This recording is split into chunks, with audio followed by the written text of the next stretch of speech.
रहनुमा पीटीआई फवाद चौधरी ने मुस्लिम लीग नून पर जजेस के खिलाफ मुनज़्ज़म मुहिम चलाने का इल्जाम आयद किया। उन्होंने दावा किया कि मुस्लिम लीग नून नैब तरमीमी बिल के फैसले से बचना चाहती है।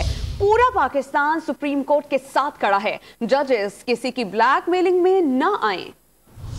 सुप्रीम कोर्ट के 16 में से 8 जजेस जो हैं वो इस वक्त नून लीग के निशाने पर है। ये तमाम कैंपेन सिर्फ एक मकसद के तहत हो रही है और वो मकसद ये है कि चीफ जस्टिस पाकिस्तान और जस्टिस एजाजुल एहसन और जस्टिस मंसूर अली शाह का बेंच जो नैब की अमेंडमेंट्स की केसेस सुन रहा है वो बेंच डिसॉल्व हो जाए और वो अपना फैसला ना दे।